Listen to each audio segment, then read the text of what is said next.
10th CBSE clear chemistry ചാനലിലേക്ക് ഏവർക്കും സ്വാഗതം. നമുക്ക് മൂന്നാമത്തെ ടൈപ്പ് റിയാക്ഷനായ ഡിസ്പ്ലേസ്മെൻറ്റ് റിയാക്ഷനിലേക്ക് പോകാം. ഡിസ്പ്ലേസ്മെൻറ്റ് റിയാക്ഷനിൽ എന്താണെന്ന് ചോദിച്ചാൽ നമുക്കറിയാമല്ലോ, ജീവിതത്തിൽ ഡിസ്പ്ലേസ്മെൻറ്റുകൾ പലതും സംഭവിക്കാറുണ്ട്. അതുപോലെ തന്നെയാണ് കെമിക്കൽ റിയാക്ഷനുകളിലും. കെമിക്കൽ റിയാക്ഷനിൽ ഒരു more reactive metal less reactive മെറ്റലിനെ അതിൻ്റെ സോൾട്ടിൽ നിന്ന് പിടിച്ചു മാറ്റുന്ന, ഡിസ്പ്ലേസ് ചെയ്യുന്ന റിയാക്ഷനാണ് ഡിസ്പ്ലേസ്മെൻറ്റ് റിയാക്ഷൻ. ശരിക്കും മോർ റിയാക്റ്റീവിന് മാത്രമേ ലെസ് റിയാക്റ്റീവിനെ അതിൻ്റെ കോമ്പൗണ്ടിൽ നിന്ന് മാറ്റാൻ സാധിക്കുകയുള്ളൂ.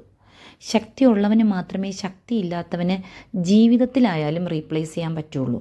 അതുകൊണ്ട് ഡിസ്പ്ലേസ്മെൻറ്റ് റിയാക്ഷൻസ് എപ്പോഴും എവിടെയും കെമിക്കൽ റിയാക്ഷനിലും സംഭവിക്കും, ജീവിതത്തിലെ കെമിസ്ട്രിയിലും സംഭവിക്കാറുണ്ട്. എക്സാമ്പിൾ നോക്കിക്കോളൂ. Iron CuSO4. അയൺ കോപ്പറിനേക്കാളും മോർ റിയാക്റ്റീവാണ്. അപ്പോൾ കോപ്പറിനെ കോപ്പർ സൾഫേറ്റിൽ നിന്ന് ഇറക്കി അയൺ അവിടോട്ട് ഇരിക്കും. അപ്പം നമുക്ക് കിട്ടും FeSO4ഉം കോപ്പറും. അതുപോലെ തന്നെ താഴെ ലെഡ് കോപ്പർ, അവർ തമ്മിൽ നോക്കുമ്പോൾ lead is more reactive. So കോപ്പറിനെ മാറ്റിയിട്ട് ലെഡ് അവിടെ ഇരിക്കും. ലെഡിൻ്റെ ക്ലോറൈഡും കോപ്പറും കിട്ടുകയും ചെയ്യും. ഇനി എങ്ങനെയാണ് ഇവർ മോർ റിയാക്റ്റീവ് ലെസ് റിയാക്റ്റീവിനെ നമ്മൾ കണ്ടുപിടിക്കുന്നതെന്ന് സ്വാഭാവികമായിട്ട് നിങ്ങൾക്കൊരു സംശയം തോന്നില്ലേ? അതിനൊരു എളുപ്പ വഴി ടീച്ചർ സൈഡിൽ എഴുതിയിരിക്കുന്നത്, ആക്ടിവിറ്റി സീരീസ് എന്ന് പറഞ്ഞ് നമുക്ക് മൂന്നാമത്തെ ചാപ്റ്ററിൽ പഠിക്കാനുണ്ട്. ആക്ടിവിറ്റി സീരീസിൽ കുറേ എലമെൻറ്റുകളെ അവരുടെ റിയാക്ടിവിറ്റിയുടെ ഓർഡറിൽ അടുക്കി വെച്ചിരിക്കുന്ന ഒരു പാറ്റേൺ ആണ്. അതിൽ താഴോട്ട് ലെസ് റിയാക്റ്റീവും മുകളിലിരിക്കുന്നവർ മോർ റിയാക്റ്റീവ് മെറ്റൽസും ആണ്. ഇതിന് എളുപ്പത്തിന് ഓർമ്മിക്കാൻ ടീച്ചർ ഒരു പാട്ട് രൂപത്തിൽ അങ്ങ് പറഞ്ഞു കൊടുക്കാറുണ്ട്. നിങ്ങൾ മറ്റേതെങ്കിലും രൂപത്തിൽ ഇത് പഠിച്ചു വെച്ചിട്ടുണ്ടെങ്കിൽ കുഴപ്പമില്ല. ഇത് പറഞ്ഞു കൊടുക്കുന്നത് ഇങ്ങനെയാണ്: കനക മഗ്ഗൽ സിംഗ് അയൺ PbH കുഹ എന്നാണ് പറഞ്ഞു കൊടുക്കുന്നത്.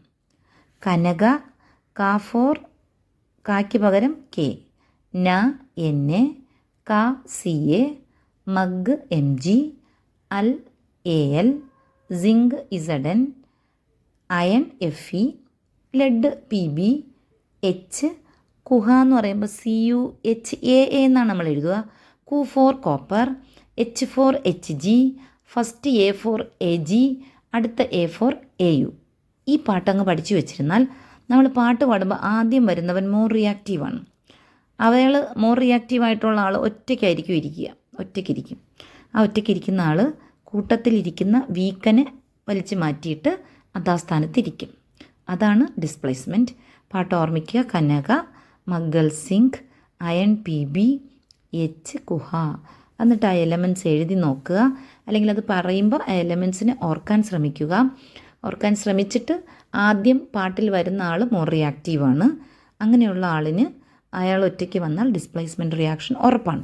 ഇനി ഡിസ്പ്ലേസ്മെൻറ്റ് റിയാക്ഷൻ്റെ മറ്റൊരു പ്രത്യേകത, കളർ ചേഞ്ച് സംഭവിക്കുന്ന റിയാക്ഷൻസാണ് ഡിസ്പ്ലേസ്മെൻറ്റ്. നമുക്ക് കെമിസ്ട്രി എന്ന് പറഞ്ഞാൽ, കെമിസ്ട്രി സയൻസിൻ്റെ ബ്രാഞ്ചാണ് വിച്ച് കണ്ടെയ്ൻസ് മോർ രസാസ് ആൻഡ് കളേഴ്സ് എന്നാണ് നമ്മൾ പറയാറുള്ളത്. കളറിൻ്റെ ശാസ്ത്രമാണ് കെമിസ്ട്രി. അപ്പോൾ ഇവിടെ കളർ ചേഞ്ച് ഒരുപാട് സംഭവിക്കും. ഇപ്പം അയൺ നെയിലെടുത്ത് കോപ്പർ സൾഫേറ്റ് ബ്ലൂ കളറാണ്, അതിലിട്ടാൽ അത് ഗ്രീൻ കളറായി മാറും. Green colour is ferrous sulphate formation ഉള്ളതുകൊണ്ടാണ്. അങ്ങനെ എല്ലാ ഡിസ്പ്ലേസ്മെൻറ്റിലും കളർ ചേഞ്ച് സംഭവിക്കും. ആദ്യത്തെ 3 ടൈപ്പ് ഓഫ് റിയാക്ഷൻസും നിങ്ങൾക്ക് മനസ്സിലായി എന്ന് ഞാൻ കരുതുന്നു. നാലാമത്തെ റിയാക്ഷനിലേക്ക് നമുക്കൊന്ന് പോയാലോ. ഡബിൾ ഡിസ്പ്ലേസ്മെൻറ്റ് റിയാക്ഷൻ എന്നാണ് അതിൻ്റെ പേര്. അതിനെ പ്രസിപ്പിറ്റേഷൻ റിയാക്ഷൻ എന്നുകൂടി അറിയപ്പെടും. എന്താണ് ഡബിൾ ഡിസ്പ്ലേസ്മെൻ്റ് എന്ന് ചോദിച്ചാൽ, 2 റിയാക്റ്റൻറ്റുകളുണ്ടെങ്കിൽ അവരിലുള്ള അയോൺസുകൾ പരസ്പരം എക്സ്ചേഞ്ച് ചെയ്യുന്നത് വഴിയാണ് ഈ ഡബിൾ ഡിസ്പ്ലേസ്മെൻറ്റ് സംഭവിക്കുക.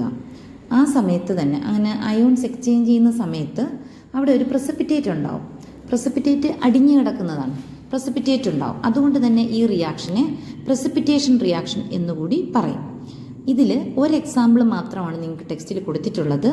സോഡിയം സൾഫേറ്റ് Na2SO4ഉം ബേരിയം ക്ലോറൈഡ് BaCl2ഉം തമ്മിൽ റിയാക്ട് ചെയ്യുമ്പോൾ സോഡിയം ക്ലോറൈഡും BaSO4 എന്ന പ്രസിപ്പിറ്റേറ്റും ഉണ്ടാവും. NaCl വെള്ളത്തിൽ ഡിസോൾവ് ചെയ്ത് കിടക്കുന്നത് കൊണ്ടാണ് അത് പ്രസിപ്പിറ്റേറ്റ് ആകാത്തത്. ബേരിയം സൾഫേറ്റ് ആണ് അവിടുത്തെ പ്രസിപ്പിറ്റേറ്റ്, വൈറ്റ് പ്രസിപ്പിറ്റേറ്റ് ആണ്. അതൊരു പ്രസിപ്പിറ്റേഷൻ റിയാക്ഷൻ അഥവാ ഡബിൾ ഡിസ്പ്ലേസ്മെൻ്റ് ആണ്. അതുപോലെ ലെഡിൻ്റെ നൈട്രേറ്റ് പൊട്ടാസ്യം അയഡൈഡുമായിട്ട് ചേർന്ന് ലെഡ് അയഡൈഡ് എന്ന യെല്ലോ പ്രസിപ്പിറ്റേറ്റ് ഉണ്ടാകുന്ന റിയാക്ഷൻ നമ്മൾ പാർട്ട് 1 ആക്ടിവിറ്റിയിൽ നമ്മൾ കണ്ടായിരുന്നു. അതും ഒരു ഡബിൾ ഡിസ്പ്ലേസ്മെൻറ്റ് റിയാക്ഷൻ എക്സാമ്പിൾ ആണ്. കെമിക്കൽ റിയാക്ഷൻസുമായിട്ട് ബന്ധപ്പെട്ട് എന്തെങ്കിലും സംശയം ഉണ്ടെങ്കിൽ നിങ്ങൾ കമൻറ്റ് ബോക്സിൽ അയക്കാൻ മറക്കണ്ട. കൂടാതെ ടീച്ചറിൻ്റെ ചാനൽ ഇഷ്ടപ്പെടുകയാണെങ്കിൽ ലൈക്ക് ചെയ്യുക, സബ്സ്ക്രൈബ് ചെയ്യുക, സപ്പോർട്ട് ചെയ്യുക.